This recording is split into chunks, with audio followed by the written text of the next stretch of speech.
మహబూబాబాద్ జిల్లా ఇనుగుర్తి మండలం చిన్నముప్పారం గ్రామానికి చెందిన మల్లం యాకయ్య అనే వ్యక్తిని మంత్రాలు చేశాడనే అనుమానంతో శుక్రవారం ఉదయం సుమారు 6:30 అదే గ్రామానికి చెందిన మల్లం రాజు ముత్యాలమ్మ గుడి వద్ద మంచం కాలుతో తలపై కొట్టి చంపినాడని అతని కొడుకు మల్లం రమేష్ ఇచ్చిన ఫిర్యాదు మేరకు సంఘటనా స్థలానికి వెళ్లి విచారించి మల్లం రాజు అనే వ్యక్తిని అరెస్ట్ చేసి రిమాండ్కు తరలించడం జరిగిందని తొర్రూరు సీఐ జగదీష్ అన్నారు. నెల్లికుదురు పోలీస్ పరిధిలోని చిన్నముప్పారం గ్రామంలో మల్లం యాకయ్య 60 సంవత్సరాల వ్యక్తి హత్య చేయబడ్డాడు.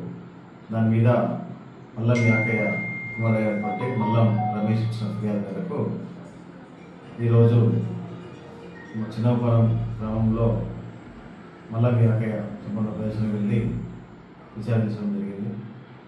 మల్లం యాకయ్య అనే వ్యక్తిని అదే గ్రామం చెందినటువంటి మల్లం రాజు తనకి ఆరోగ్యం బాగుండడం లేదు, అలాగే తనకు సరిగా నిద్రపడడం లేదు, పడుకున్నా కూడా మల్లం యాకయ్యనే కళ్ళకు వస్తూ ఉన్నాడు.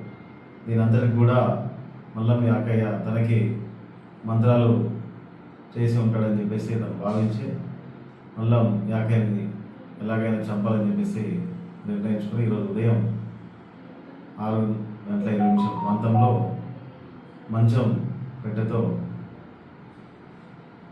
మల్లం యాకయ్య తలపై కొట్టి చంపడం జరిగింది. అతన్ని ఈరోజు అరెస్ట్ చేసి కోర్టు ముందు ప్రవేశపెట్టారు.